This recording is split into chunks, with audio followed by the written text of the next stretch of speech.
Dala, bienvenue et bon retour sur ma chaîne. Aujourd'hui, je voulais répondre à une question qui a été envoyée il y a très longtemps et je pense que ça te fera plaisir, toi qui m'as posé cette question à une ou deux reprises, que j'y arrive enfin. C'était concernant le sujet de l'astrologie et de savoir, la question était toute simple, c'est de savoir qu'en est-il de l'astrologie africaine ou de l'utilisation de l'astrologie en Afrique ou dans les pratiques africaines, ou dans la culture africaine. Et l'utilisation de l'astrologie en général, quel type d'astrologie, quel genre d'astrologie, est-ce que les personnes qui sont d'origine africaine ou africaine devraient se tourner vers un type d'astrologie en particulier? Donc moi, je vais commencer en vous donnant la prémisse que selon moi, ça va dépendre de plusieurs facteurs, ça va dépendre de votre affinité particulière, ça va dépendre de où est-ce que vous vivez en ce moment, et ça va dépendre de votre façon de penser, de réfléchir. Parce que l'astrologie, c'est pas quelque chose qui est prédictif d'une certaine manière, c'est plus pour vous donner une idée des influences qui sont au moment où on regarde les planètes, où on regarde la position de certains astres dans le ciel, et puis leur influence sur ce qui se passe sur la Terre. Et l'astrologie, dans le temps, était l'astronomie, où on incluait vraiment tout ce qui était le côté un peu plus physique des astres qui sont dans l'espace. Au fil du temps, ça a été séparé. Et ça a été séparé de l'astronomie sciemment. Donc il faut bien vous dire qu'il y a des choses qui se produisent dans l'histoire, qui sont séparées. On a avancé, on a mis de l'avant de l'astronomie. Donc ceux d'entre vous qui adorent la entre guillemets, science, ce sont ceux qui reconnaissent l'astronomie comme quelque chose qui a une grosse valeur, qui a une grande valeur, qui est vérifiable, etc. Et puis, on a fait ça sciemment, justement, pour dévaluer l'astrologie, qui est la partie plus spirituelle, la partie qui touche les énergies, les influences sur la Terre. Et si vous regardez dans l'histoire, que ce soit n'importe quel roi en Europe, dans plusieurs parties de l'Europe ou même dans le monde, ils ont tous un astrologue familial, un astrologue personnel qui les aide à naviguer les événements qui se produisent. Maintenant, comme je vous l'ai toujours dit, une pratique spirituelle ou une pratique religieuse, peu importe, c'est juste un outil. Donc, c'est pas parce que vous avez des informations supplémentaires que forcément votre vie va être toute rose et tout va être bien fait. Donc vous allez voir que même certains rois qui avaient des astrologues ont navigué pendant une certaine période, mais ils ont peut-être été assassinés, ils ont peut-être aussi perdu plusieurs choses, ont vécu des drames dans leur famille, etc. Tout ce que l'astrologie ou l'astronomie vous apporte, ce sont des informations supplémentaires. Maintenant, pour ceux qui doutent, et moi quand je parle d'astrologie, je ne parle pas de l'astrologie que vous retrouvez dans le journal ou dans les magazines, avec les signes du zodiaque où on vous dit cette semaine X, Y, Z, amour, argent, etc. Moi, je parle de l'astrologie qui est faite par un astrologue, qui est basé vraiment sur les planètes. On vous dit la position des planètes, qu'est-ce que ça veut dire, pourquoi. Et l'apport avec l'astrologie, c'est que c'est vérifiable parce que vous pouvez repartir dans le temps, voir qu'est-ce qui s'est passé lorsque cette planète, il y a 30 ans ou il y a 100 ans, était positionnée à un certain endroit. Donc il y a quelque chose de très factuel, il y a quelque chose de vérifiable parce qu'aujourd'hui on a assez de données, on a assez de documentation qui ont été accumulées pour que les sceptiques, ceux qui n'y croient pas ou qui en doutent, puissent par eux-mêmes vérifier. Maintenant il y a ceux qui constatent par eux-mêmes et qui vont utiliser ça à bon escient à leurs propres soins.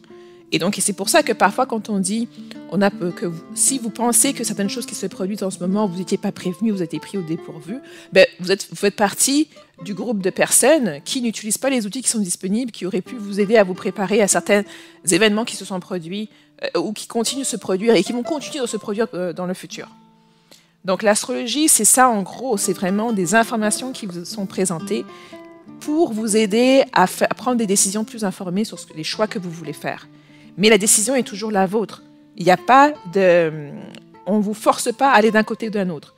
Par exemple, même quand il s'agit de compatibilité entre couples, c'est pas parce que vous voyez quelque chose qui vous dit qu'il y aura que tel signe ont des frictions que ça veut dire que maintenant vous devez quitter votre conjoint ou votre petit ami. Ça veut dire que vous regardez quelles sont ces frictions-là et ça va vous donner une idée des points sur lesquels vous devez travailler ensemble. C'est tout ce que ça veut dire. Donc ça veut dire qu'il faut y avoir une espèce de perspective qui vous dit les décisions qui sont prises dans votre vie, c'est toujours vous qui êtes le conducteur dans votre vie. C'est à vous de prendre les décisions qui vont vous servir le mieux. Donc utilisez votre discernement, pratiquez les choses de façon judicieuse. Et c'est pour ça que que peu importe qui vous dit quoi, que ce soit un astrologue, une voyante ou un peu, la décision est toujours la vôtre. N'oubliez surtout pas ça, ne donnez pas votre pouvoir à d'autres personnes, restez dans le fauteuil du conducteur, comme on dit en voiture, et prenez les décisions parce que c'est vous qui allez assumer les conséquences. Et même une voyante, elle peut voir certaines choses qui sont tout à fait plausibles, mais elle les voit à ce moment-là du temps lorsque vous vous présentez devant elle. Donc ça veut dire que c'est possible pour vous de changer cette trajectoire basée sur les décisions futures que vous allez faire. Maintenant, la difficulté de changer cette trajectoire-là, ça c'est autre chose. Ça peut être très difficile de la changer comme très facile. Mais ça, c'est un sujet d'une autre conversation. Donc maintenant que je vous ai dit ça par rapport à l'astrologie, maintenant il faut savoir si vous êtes africain, toute personne qui est née ici va avoir ce qu'on appelle en anglais natal chart. En français, je pense que c'est une carte thématique, quelque chose comme ça. Je ne me souviens plus du terme exact en français. Mais moi, je regarde l'astrologie beaucoup plus en anglais parce qu'il y a beaucoup plus de documentation, beaucoup plus de production en anglais qui viennent du monde entier. Donc, quand il s'agit de vérifier, vous pouvez trouver un astrologue qui est aux États-Unis, en Inde, en Europe, en Afrique, un peu partout, et qui parle, ou en Australie, et qui parle anglais.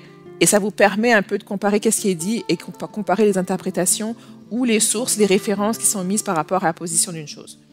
Et donc, c'est facile pour vous de demander à un astrologue ou de regarder en ligne. Il y a plusieurs sites web maintenant où vous pouvez le faire gratuitement et avoir votre charte natale qui explique la position des étoiles lorsque vous êtes né. Maintenant, la position des étoiles, c'est juste l'influence avec laquelle vous êtes né quand vous êtes venu sur ce monde, quand vous êtes passé du monde spirituel au monde physique en entrant le corps du bébé qui est le corps que vous avez aujourd'hui. Et c'est intéressant de savoir quelles sont ces énergies-là parce que ce sont ces énergies qui sont nées avec vous. Donc de savoir qu'est-ce qui vous entourait, qu'est-ce qui vous a peut-être aussi accompagné et l'influence que ça a pu avoir d'un côté ou d'un autre.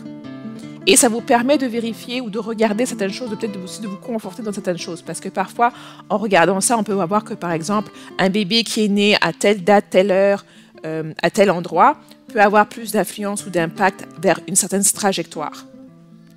Et un exemple très concret à vous donner, par exemple, moi, comme vous le savez, je vous le dis, dans l'astrologie occidentale, moi, je suis du signe Vierge et j'ai beaucoup de planètes dans le signe Vierge. Donc, je suis Vierge comme signe ascendant et Vierge comme signe du Soleil. Donc, j'ai mon Soleil, mon Soleil. Enfin, en tout cas, je préfère utiliser ces termes-là. C'est beaucoup plus facile de m'exprimer en astrologie en anglais qu'en français parce que je ne regarde pas l'astrologie en français très, très peu. Il y a peut-être un astrologue ou deux, mais le tout des termes, de la terminologie que je maîtrise, c'est surtout en anglais. Et donc, un exemple concret que je voulais vous donner, c'est que moi, je suis Vierge. Comme je vous l'ai dit, j'ai fait une formation en droit, je suis avocate. Et dans le cabinet de droit où je travaillais aux États-Unis, la moitié des employés étaient du signe Vierge. Donc ça veut dire que le mois de septembre, c'était le mois où on fêtait l'anniversaire de la moitié des employés. Et l'avocat senior qui détenait la firme était Vierge. Donc, et je dis la moitié des employés, mais vraiment la majorité des avocats étaient du signe Vierge. Et on dit que les Vierges, c'est beaucoup l'analytique, le raisonnement, le service aux autres, etc. Donc c'est des choses qui matchent un peu les personnalités des personnes, des gens. Et moi, j'ai pu le vérifier tout simplement parce qu'en arrivant au travail, j'avais aucune idée de l'astrologie à l'époque. Je venais juste de finir mon bac en droit, ma licence en droit pour ceux qui sont français. Et j'ai commencé à travailler dans cette firme comme assistante juridique. Et c'est vraiment le mois de septembre, le mois de mon anniversaire, que j'ai vu qu'il y avait une grosse parade qui se préparait parce que et là, je me suis rendu compte qu'autour de moi, tout le monde était du même signe. C'était comme ça, on déferlait de ceux qui étaient vierges nés en août jusqu'à la fin du cycle. Mais j'étais impressionnée parce que tout à coup, je me suis dit, waouh, j'ai jamais été dans un endroit où il y avait autant de personnes qui étaient du même signe que moi. Quoique j'ai rencontré à plusieurs reprises quelques personnes qui étaient soit nées le même jour que moi ou un ou deux jours après. Ça, c'est une autre histoire. Et donc là, pour moi, il est clair que moi, je vous l'ai dit, je suis née au Cameroun. Donc, je suis née dans l'hémisphère sud. Mais pourtant, parce que je suis née en septembre et que je suis vierge, j'ai vu qu'il y avait des caractéristiques qui se retrouvaient en fait dans ce que je voyais en termes de l'astrologie occidentale, en termes du signe vierge, en termes des interprétations de différents astrologues ou de différentes formules. Moi, je me retrouvais dans ces résultats-là. Et c'est un peu ça que je veux vous souligner. C'est que vous pouvez regarder par rapport à votre naissance, votre charte natale, d'où est-ce que vous êtes né, et voir à quel signe vous concordez dans l'astrologie occidentale. Et quand je dis occidentale, c'est ce qu'on appelle l'astrologie tropicale. Hein? Oui, tropicale. Donc, vous pouvez regarder ces caractéristiques-là et vérifier est-ce que ces caractéristiques-là vous correspondent. Et ce n'est pas quelque chose de dire que toutes les caractéristiques doivent vous correspondre. Ça pourrait être qu'il y en a 4 ou 5, qu'il y en a 5 ou 6 qui sont très fortes chez vous ou qui sont moins fortes. Mais est-ce qu'elles sont présentes? C'est ça la question à vous poser. Et puis après, vous pouvez aussi regarder ça en voyant, voilà, vos frères, vos sœurs, vos meilleurs amis, etc. Est-ce qu'il y a ici aussi un lien d'affinité ou pas?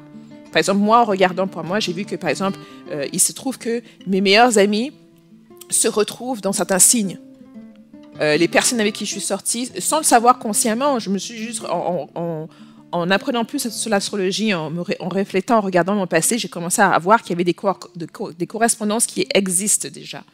Donc, pour moi, l'astrologie ne venait que en fait, valider certaines informations que j'avais déjà, des choses que j'avais déjà vécues, qui me disaient, OK, j'ai une affinité avec des personnes de ce signe-là, et certaines des personnes qui sont encore amies avec moi aujourd'hui font de ce signe-là et en grand nombre.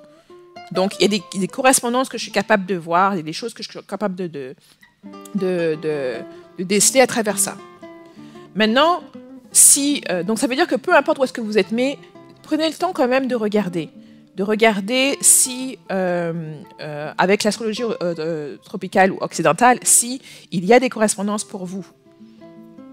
Et ça, je pense que c'est encore plus important si jamais vous allez vivre, ou si vous vivez dans l'hémisphère nord. Donc, si vous vivez en Europe, si vous voulez en Amérique du Nord, ça va être encore plus important pour vous de regarder est-ce qu'il y a une affinité, une correspondance dans l'information que l'astrologie occidentale vous offre. Pourquoi? Parce que vous êtes dans l'hémisphère nord. Parce que l'astrologie occidentale est basée sur cette perspective-là. Vous comprenez que lorsque vous regardez les étoiles, lorsque vous regardez le ciel et les étoiles, vous les regardez de l'emplacement où vous êtes. Donc, quelqu'un qui est en Afrique ne va pas avoir le même emplacement des étoiles que quelqu'un qui est en Amérique du Nord ou en Europe ou ailleurs. Et donc, quand on regarde l'astrologie occidentale qui est basée avec certaines notions occidentales, comme les signes astrologiques eux-mêmes, leur nom, l'historique derrière, le symbolisme qu'elles ont. Donc, par exemple, quand on voit le signe vierge, il y a un symbolisme derrière ça. Je vous mentionnais tout à l'heure certaines qualités qui sont associées en termes d'être très analytique, de promouvoir le service aux autres, de vouloir servir les autres. Chaque signe a des particularités. Et je parlais des avantages, mais il y a aussi des inconvénients ou des défauts, des choses à faire attention. Par exemple, pour les vierges, c'est le côté très critique aussi. Ce qui peut être utilisé à bon escient si vous êtes avocat, par exemple, parce que vous devez critiquer les documents, trouver les failles, trouver les erreurs, etc. Mais ce qui peut être aussi un point négatif si vous critiquez constamment toutes les personnes autour de vous. Donc, en vous positionnant comme ça, si vous êtes dans un pays occidental ou dans l'hémisphère nord, c'est important pour vous de regarder quelles sont les énergies. Et pas seulement parce que ça correspond ou pas avec vous, mais parce que les personnes, les gens qui sont dans cet hémisphère nord, qui sont là où vous êtes et qui ont nourri cette astrologie dans le collectif humain, vont regarder ces énergies-là de cette manière. Donc, c'est tout aussi bien pour vous qui êtes peut-être africain ou qui ne voulez pas, vous ne vous intéressez pas, d'avoir quand même, pour des aspects de culture générale, des connaissances de base en astrologie pour savoir qu'est-ce qui se passe où est-ce que vous êtes ou pour savoir qu'est-ce que les personnes qui suivent l'astrologie sont en train de penser, de réfléchir, parce que ça va avoir une influence sur vous. Maintenant, quand on vient à regarder l'astrologie, c'est pour ça que quand je vous parle de regarder la culture africaine, de ne pas la regarder avec votre perspective européenne ou occidentale, votre perspective étrangère à la culture africaine. Quand on veut comprendre la culture africaine, on s'efforce de laisser de côté ce qu'on a appris, etc., au moins pour pouvoir recevoir l'information, pour pouvoir mieux la comprendre, et on se met justement dans la perspective africaine pour comprendre qu'est-ce qui se passe. Et on peut faire des comparaisons par la suite. Donc, une fois qu'on a bien compris qu'est-ce qui se passe, ensuite, on peut se permettre de dire, OK, peut-être qu'il y a cette chose ou cette chose-là qui a un parallèle. Et moi, c'est ma perspective parce que trop de fois, je vois des personnes qui viennent en se disant « Bon, j'ai l'astrologie occidentale ici, je vais chercher à calquer ça, ce modèle-là, il doit exister quelque chose qui est exactement similaire en Afrique. » Et vous voulez en fait reproduire ce modèle-là, quelque chose qui va vous donner 12 mois ou 13 mois et puis avoir des signes. Et ce n'est pas une réalité africaine, en tout cas sur tout le continent. C'est bien, c'est pour ça que vous devez aller. Et je sais que parfois c'est difficile pour beaucoup de personnes parce que vous aimez dire que ah oui, l'Afrique, tout est pareil. On est tous les mêmes en Afrique. Les cultures sont toutes les mêmes. Tout est pareil. Et moi, je vous souligne, on peut avoir des commonalités. On peut avoir des valeurs qui sont partagées par tous les peuples en Afrique, oui. Mais il y a des différences qui sont très importantes à cause de l'environnement, d'où est-ce que les différents peuples africains sont. Où est-ce qu'ils ont évolué et les connaissances qu'ils ont puisées de leur interaction avec la nature dans le milieu dans lequel ils vivent. Et c'est pour ça que je vous ai dit, quelqu'un qui vit dans le désert n'aura pas la même philosophie de vie ou la même perspective de vie que quelqu'un qui vit en montagne, ou quelqu'un qui vit au bord de la plage, ou quelqu'un qui vit dans la forêt, dans la jungle, ou dans la savane. Parce que si cette personne-là est en train de vraiment communier et s'harmoniser avec l'environnement, les connaissances qu'ils vont avoir vont être puisées et reliées à cet environnement-là, qui est très très différent. Et donc, c'est pour ça que vous n'allez pas retrouver ce quotidien. Au quotidien, les Africains ne regardent pas les étoiles au quotidien pour prédire, etc., les choses du jour le jour. Il n'y a pas un focus aussi permanent comme en Europe, que ça, sur l'argent, sur les éléments de prospérité tels que vus par l'Occident. En Afrique, si vous regardez, quand on parle de prospérité, on parle d'avoir des enfants. On parle de pouvoir se nourrir, de pouvoir bien manger, de pouvoir bien vivre. Mais on ne parle pas nécessairement d'avoir plein d'argent dans la banque, d'accumuler de l'argent, d'avoir du matériel pour montrer aux personnes. Et quand je vous dis cela, je ne parle pas de l'Africain moderne qui vit en ville et qui émule ce qui se passe en Occident.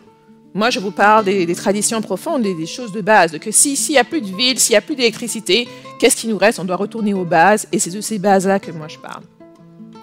Qui sont les fondamentaux, qui sont les pierres fondamentales en fait à tout cela. Et c'est pas pour dire que vouloir avoir une belle maison c'est quelque chose de mauvais, parce que même dans un village il y a le concept d'une maison qui est adaptée, qui est agréable.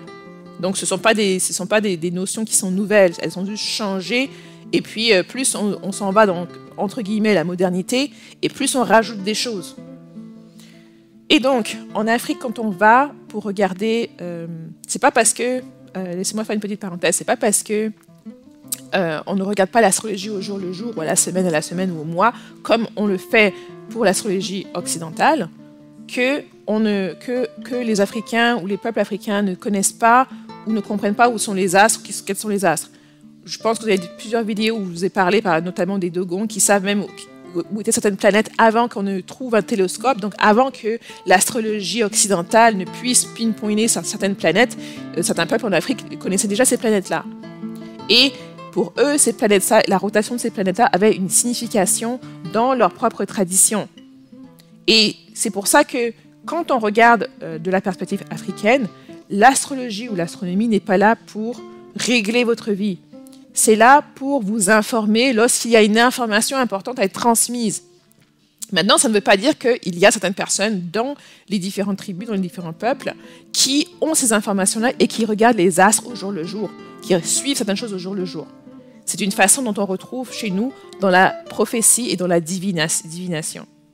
Et souvent, c'est pour ça que si vous regardez dans les différentes traditions africaines, on ne va pas vous parler en tant que tel. Peut-être l'astre qui est le plus utilisé en Afrique et le plus commun et le plus usité dans la vie de tous les jours, dans les discussions de tous les jours, c'est la lune. Pour beaucoup de peuples, la lune, c'était en fonction de la lune qu'on pouvait faire le marché, c'était en fonction de la lune que l'on se repérait en se disant « je vais te rencontrer dans 2 lunes ». Donc on sait que c'est dans 2 mois. Et c'était un repère assez fidèle parce que où que vous soyez dans le même pays ou dans la même ville, vous pouviez voir les différentes phases de la Lune et puis savoir quand est-ce que vous devriez rencontrer l'autre personne et où, etc. Donc il y a des astres comme ça qui sont là au jour le jour parce qu'ils sont visibles, ils sont proches de nous en fait. Et c'est vrai que la Lune est aussi la planète, l'astre qui est le plus proche de nous. Mais ce n'est pas dit que vous, dans votre quotidien, en tant que mère, femme, etc., vous regardez la Lune tout le temps. Quoique votre cycle menstruel est influencé et relié avec la Lune. Et ça, c'est toute une autre discussion pour ceux qui veulent en savoir plus. J'ai déjà mon cours d'introduction, le cycle sacré, où on parle un peu de l'affinité entre votre cycle et justement les influences et les phases de la Lune.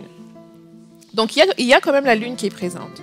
Il y a le Soleil, bien évidemment, puisqu'on voit le Soleil tous les jours. Mais la perception ou l'utilisation est différente. Par exemple, vous verrez que chez les Africains, il est beaucoup plus fréquent d'aller faire de la divination. On va voir un devin, une voyante, quelqu'un qui va essayer de nous voir est-ce qu'il y a des choses à voir, est-ce qu'il y a des problématiques à régler ou à résoudre, ou parfois apaiser certaines craintes qu'on peut avoir par rapport à un événement, un examen, quelque chose comme ça. Et dans ce processus-là, ou quand il y a un enfant à naître, on peut aller voir une voyante pour consulter, pour savoir quel genre d'enfant c'est, ou essayer de voir de l'information si on n'arrive pas à l'obtenir soi-même par l'enfant qui nous dit qui il est ou qui se présente dans vos rêves, dans vos songes. Donc on va voir la voyante, et cette personne-là a la capacité justement de vous donner des prophéties. Ah, ça c'est un enfant extraordinaire qui vient pour faire X, Y, Z. Et parfois, lorsqu'il y a un lien avec une planète, avec une énergie astrale ou autre, ou une étoile, il se peut que la voyante vous dise que cet enfant-là est né sous le signe d'une étoile particulière qui brille, qui fait très fort. Donc, l'astrologie va être utilisée pour des événements qui sont précis, pour annoncer des choses, pour émettre des choses lorsque c'est très significatif. S'il n'y a pas de signification dans la tradition, etc., ça pourrait même ne pas être mentionné nécessairement. Donc c'est pour ça que si vous allez dans votre propre tradition africaine et que vous ne voyez pas qu'on vous donne, qu'on divise l'année en plusieurs mois et qu'on commence à vous donner tout plein de signes ou des détails comme dans l'astrologie occidentale, ce n'est pas parce qu'ils ne connaissent pas, ce n'est pas parce qu'ils ne savent pas ou qu'ils sont ignorants des planètes ou de ce qui se passe dans le ciel, c'est tout simplement parce que ce n'est pas aussi important dans notre tradition que l'est la prophétie elle-même. À moins qu'il y ait justement un astre majeur qui entre en lieu, qui ait une signification soit pour l'individu, pour le peuple, la communauté ou la nation même. Ok.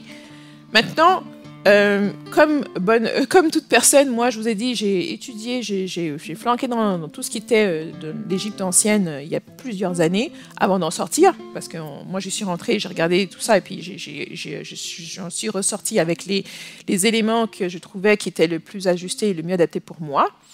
Maintenant, donc il y a beaucoup de personnes, quand je vous ai vu la petite vidéo portant sur l'astrologie, qu'il y a différentes formes d'astrologie, comme je vous le disais, dépendamment de la perspective de où est-ce que vous êtes. Différents peuples ont créé leur propre système.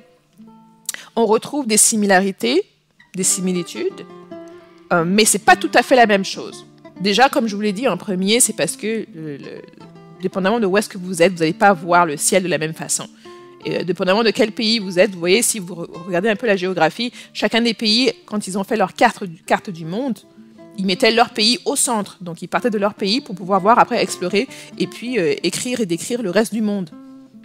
Et donc vous pouvez comprendre que l'astrologie va un peu de cette manière-là. Vous partez de là où est-ce que vous êtes, et puis vous regardez le ciel depuis là où est-ce que vous êtes.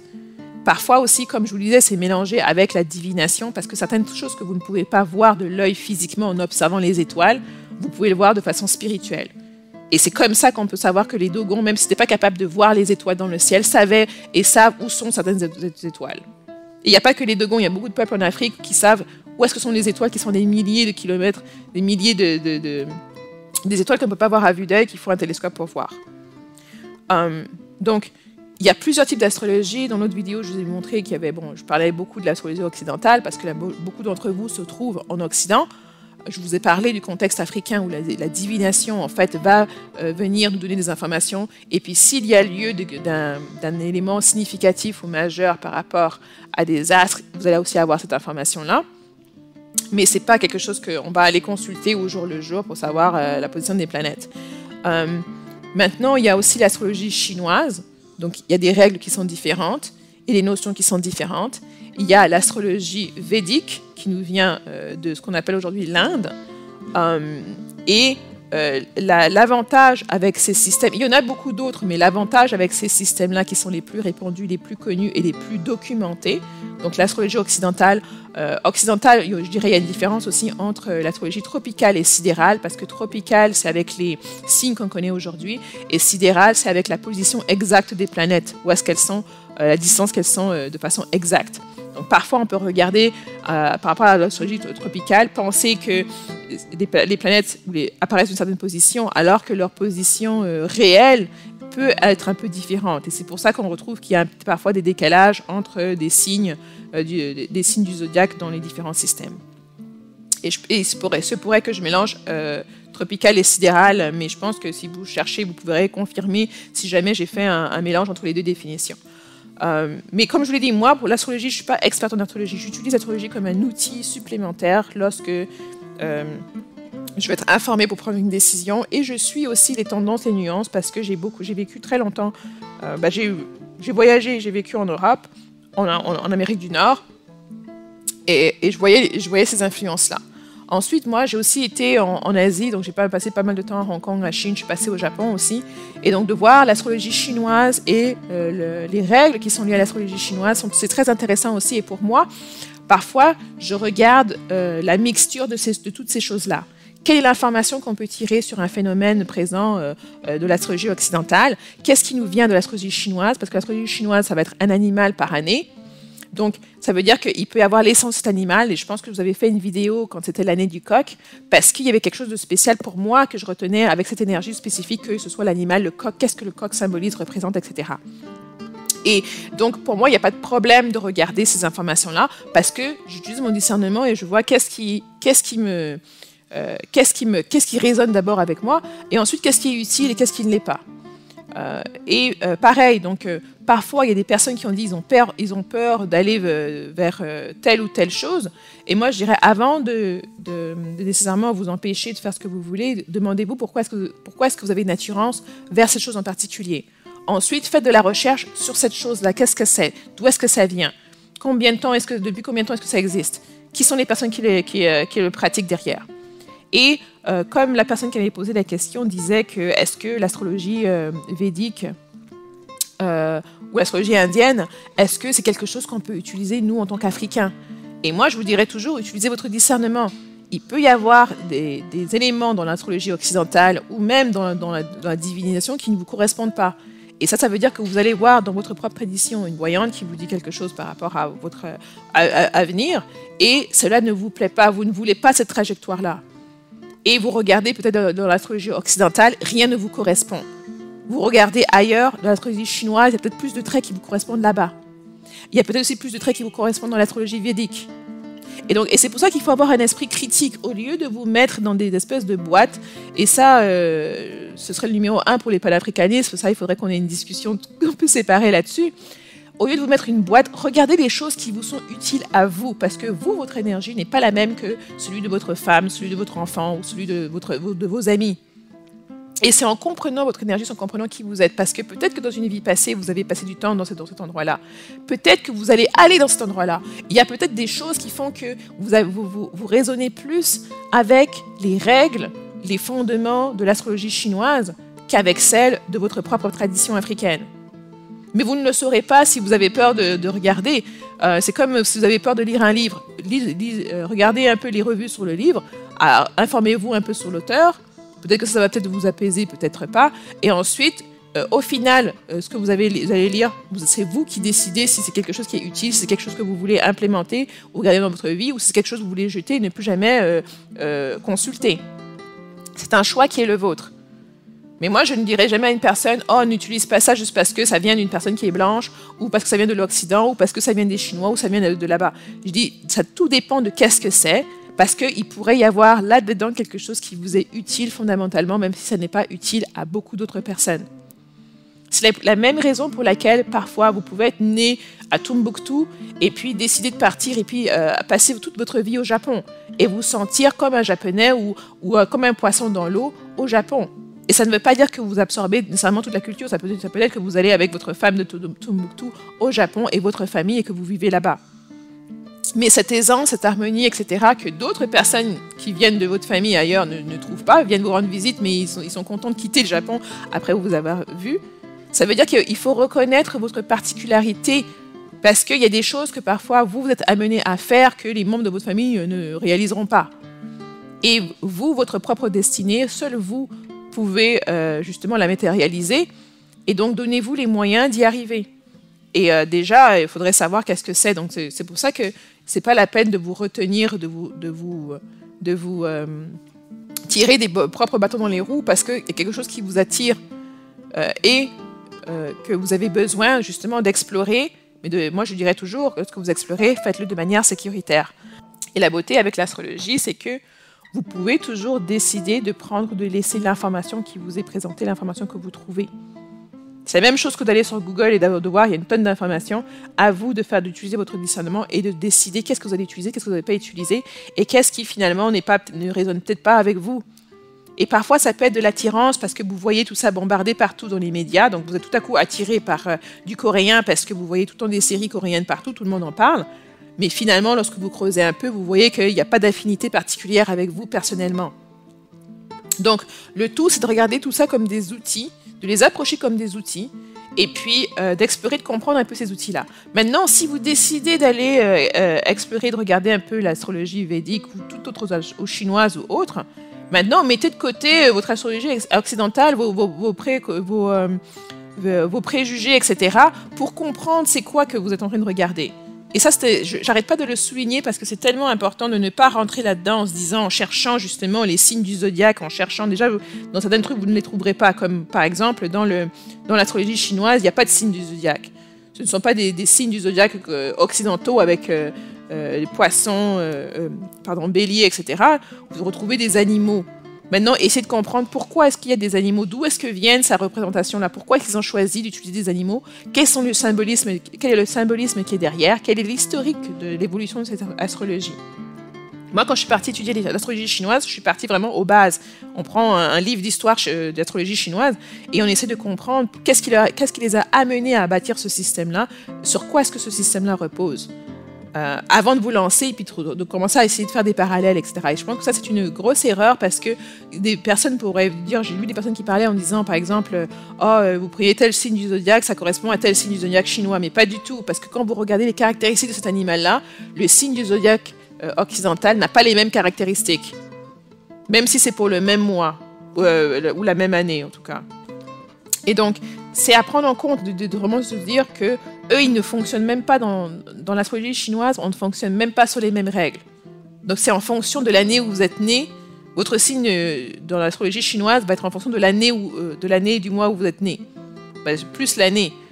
Donc là, ça ne correspond pas du tout au mois comme dans l'astrologie occidentale où vous regardez le mois où vous êtes né, le jour et le mois où vous êtes né pour déterminer de quel signe vous êtes. Donc c'est important de noter ces nuances, ces différences-là pour prendre chaque système comme un système à part entière. Et par la suite, une fois que vous maîtrisez ce système-là, ensuite vous pouvez essayer de faire des parallèles, des références pour les choses qui vous sont utiles. Mais je vous dirais, pour quelqu'un qui débute, c'est pas lorsqu'on débute qu'on commence à tout comparer. Laissez ce que vous avez de côté, surtout si vous ne maîtrisiez même pas l'astrologie occidentale, laissez ça de côté, essayez de vous imprégner de ce qu'on essaie de vous enseigner lorsque vous allez prendre des informations sur l'astrologie chinoise ou autre. Et moi, c'est toujours ce que je dis. Il y a des choses, c'est le même fonctionnement. Donc, quand quelqu'un est malade, par exemple, en Occident, et puis à l'hôpital, on ne voit rien, tous les examens viennent et on vous dit que vous êtes parfaitement normal, mais vous avez mal. Et vous savez qu'il y a quelque chose qui ne va pas avec votre corps. Et il y a des personnes qui vont se tourner vers la médecine traditionnelle chinoise, un système de bien-être qui est différent, qui correspond à d'autres règles. Et là, on peut leur dire que oui, il y a une imbalance à tel niveau. Parce que dans ce système-là, on n'a pas la même perspective, on ne regarde pas les mêmes choses de la même façon. Ou alors, quelqu'un peut aller voir un naturopathe, ou peut aller voir l'Ayurveda, qui est une médecine traditionnelle indienne, ou une des médecines traditionnelles africaines. Et là, on va lui dire, oui, il y a un problème avec toi. Donc, ça veut dire que vous allez aller vers les outils qui sont disponibles pour vous soigner. C'est comme si vous saviez que vous n'allez pas bien, on vous dit à l'hôpital occidental que tout va bien, et puis vous ne prenez pas le temps de consulter ailleurs, de voir d'autres perspectives pour savoir s'il y a des choses que vous pouvez faire. Et parfois, comme vous l'allez voir dans la médecine traditionnelle chinoise ou même Ayurveda ou même dans la médecine traditionnelle africaine, parfois il s'agit juste de changer un petit peu votre alimentation pour changer l'énergie qui est dans votre corps, pour vous remettre en termes de balance, pour mieux vous équilibrer. Et parfois, c'est des choses qui sont beaucoup plus importantes. Mais le fait de regarder ces outils-là, ce sont des outils, ils sont là pour vous aider. S'ils peuvent vous aider, s'ils ne sont pas utiles, passez votre chemin. C'est un peu la même chose. On ne vous force pas à devenir des adeptes de l'astrologie, mais moi, je vous ai juste dit, c'est un outil qui existe. Si vous ne voulez pas l'utiliser, vous avez le choix de ne pas le faire. mais que si vous ne l'utilisez pas, ne commencez pas à blâmer ceux qui l'utilisent et ceux qui utilisent cette information pour se préparer. Et quand il y a des catastrophes et des choses comme ça que vous ne comprenez pas, vous vous demandez pourquoi les autres comprennent, ben une partie de ça, ça va être parce que vous ne voulez pas recevoir l'information, vous n'êtes pas intéressé par cette information-là. Donc ça va avoir une conséquence sur l'expérience que vous allez avoir. Donc j'espère que ça a répondu un peu à la question en termes de l'astrologie en général, et puis plus précisément un peu l'astrologie dans la spiritualité africaine. Et comme moi je vous le disais, et ça ce serait peut-être aussi l'objet qu'on pourrait avoir si vous voulez avoir cette conversation-là, parce que africain, qu'est-ce que ça veut dire au juste? C'est vraiment un mot un peu bon, on sait entre nous à quoi on fait référence, mais ultimement, moi ma perspective c'est qu'une personne qui est africaine ou qui est noire, le monde est votre planète. Vous avez la capacité ou l'habilité de vivre n'importe où sur cette planète. Et ça, je le souhaite à toute personne, en fait, tout être humain qui est ici sur la Terre, de pouvoir vivre n'importe où sur la planète tant qu'il vit en harmonie avec l'environnement où vous êtes. Et moi, c'est vraiment ça. Et l'environnement où vous êtes, si vous allez au Japon, c'est un environnement qui est différent. Il y a des personnes qui ont évolué là-bas, qui ont développé des connaissances et qui ont de là émané une culture avec des connaissances et des savoir-faire qui pourraient vous être utiles si vous allez dans cet environnement-là. Ça ne veut pas dire qu'en étant dans le même environnement, vous ne pouvez pas aussi développer d'autres connaissances qui sont différentes, mais ça veut dire que si vous n'avez pas l'envie de développer ces autres connaissances, au minimum, vous ne devez pas aller à l'encontre ou vous devez respecter en fait les connaissances qui ont été développées par ces autres peuples-là à l'endroit où vous décidez de déménager pour être. Et ça, c'est peu importe où est-ce que vous êtes dans le monde. Et c'est pour ça que vous pouvez aller dans plusieurs pays où il y a différents peuples qui ont des traditions qui sont différentes, même s'ils sont dans le même pays. Et pour moi, quand vous voulez comprendre pourquoi est-ce que ces traditions-là sont différentes de l'une de l'autre, il faut que vous vous immersiez pour savoir qu'est-ce que ces personnes-là ont appris, pourquoi est-ce qu'elles font ces choses-là différentes. Et c'est pour ça que je peux vous dire que quand on va, par exemple, des Bamileke chez les Bassa, il y a des différences qui sont significatives. Il y a des pratiques qui sont complètement différentes, mais derrière ça, il y a une raison pour laquelle ces pratiques-là sont différentes. C'est la même chose quand on vous dit qu'il y a des lieux sacrés, par exemple, chez les Bamileke ou chez certains peuples, où on fait ou on ne fait pas certaines choses. Dépendamment de qu'est-ce qui est sacré, de qu'est-ce qui se trouve dans ces lieux-là, eux, ils peuvent avoir des pratiques qui sont reliées à ça, parfois même pour vous garder sains et saufs. Donc c'est important de respecter un peu cette symbiose, cette harmonie que certaines personnes ont développée en créant avec la nature, en essayant de la comprendre, en essayant de savoir qu'est-ce qui est là, et puis en essayant de la respecter aussi. Et puis pour vous-même, de comprendre que les outils qui sont disponibles dans le monde, on dit toujours « demande et tu trouveras, cherche et tu trouveras, demande et tu recevras ». Donc si vous ne demandez pas, si vous ne cherchez pas, il n'y a rien qui va venir à vous, que ce ne soit que par chance. Donc c'est à vous de faire cette démarche-là et de regarder si c'est quelque chose qui marche pour vous, eh bien, à vous de continuer à l'utiliser, parce que dans le commentaire qui m'était donné, c'était un peu « Ok, bon, l'astrologie indienne ou védique m'a aidé, mais là, je suis africaine ou je suis noire, je suis censée me tourner plus vers les traditions africaines. » Déjà, de un, l'un n'empêche pas l'autre, parce que si vous regardez dans nos traditions, on n'a jamais empêché qui que ce soit d'aller vers la religion ou d'aller vers d'autres formes de spiritualité. Ce n'est pas une prénotion de notre culture. Et c'est aussi pour ça que j'arrête pas de vous le répéter. Il y a beaucoup d'Afro-Américains ou d'étrangers qui me disent « Oh, ils aimeraient bien rentrer dans la culture Bamileke ». Vous ne pouvez pas rentrer dans la culture Bamileke parce qu'une partie de ça, c'est de respecter et d'honorer les ancêtres. Mes ancêtres, qui sont des Bamileke. Vous, vos ancêtres viennent d'ailleurs. Et normalement, vous devrez aussi viser à respecter et honorer vos propres ancêtres, peu importe où est-ce qu'ils viennent. Ou parfois même à corriger si ces ancêtres-là étaient mauvais ou faisaient des trucs, à ne pas connaître les mêmes erreurs que ces ancêtres-là. Donc ce n'est pas une religion où vous pouvez juste vous convertir et sauter dedans. Et donc de même, lorsque vous regardez l'astrologie, c'est un outil. On ne vous demande pas de devenir adepte à l'hindouisme pour pouvoir avoir accès à cette astrologie-là. On ne vous demande pas de connaître le confucianisme pour pouvoir regarder l'astrologie chinoise, et encore moins de rejoindre le christianisme ou autre religion ou phénomène païen pour regarder l'astrologie. C'est un outil qui est là. De la même façon que vous allez au Japon, ils ont certains couteaux d'une certaine manière. Ils ont le sabre arabe n'est pas comment on appelle ça, ce n'est pas l'épée japonaise du samouraï, mais ils servent à peu près les mêmes fonctions. Même s'il y a des détails qui changent. Donc la façon de le construire, la façon de le faire, la façon de le manier est différente. Et c'est un peu ça avec l'astrologie. Vous allez ailleurs, vous allez voir qu'il y a un outil qui est différent. Maintenant, est-ce qu'il vous sert à l'objectif que vous voulez atteindre ou non? C'est à vous de décider. Mais c'est pas parce que vous l'utilisez pas qu'il va disparaître et que les gens qui l'utilisent vont se culpabiliser par rapport à vous. Et par rapport, même si vous regardez la vidéo sur les suggestions que je vous ai données pour 2024 et au-delà, si vous n'utilisez pas ces suggestions-là, ne blâmez pas les personnes qui les utilisent ou qui se préparent et qui seront dans une meilleure position lorsque les événements qui sont déjà prédits, qui vont déjà s'annoncer parce que l'histoire aussi se répète. Et en utilisant l'astrologie, c'est une façon pour vous de voir que l'histoire se répète parce que vous pouvez aussi aller très très loin, surtout dans les types d'astrologie que je vous ai nommés. Et en plus, la cerise sur le gâteau, je vous dirais, c'est que avec l'outil qu'est YouTube, vous pouvez trouver des astrologues dans différentes pratiques d'astrologie de par le monde qui vous donnent justement les rudiments, des explications et partagent avec vous des informations de façon gratuite. Et si vous trouvez un astrologue sur YouTube avec qui vous raisonnez, avec qui vous pouvez aller voir les vidéos d'il y a 10 ans ou 5 ans ou 4 ans et vérifier qu'est-ce qui s'est passé pour vous, est-ce que ces éléments-là, ces influences-là, vous les avez vécues dans votre propre expérience? Si cette personne-là résonne avec vous et que vous voulez en savoir plus, ben vous pouvez la contacter et puis avoir une consultation personnelle avec cette personne-là.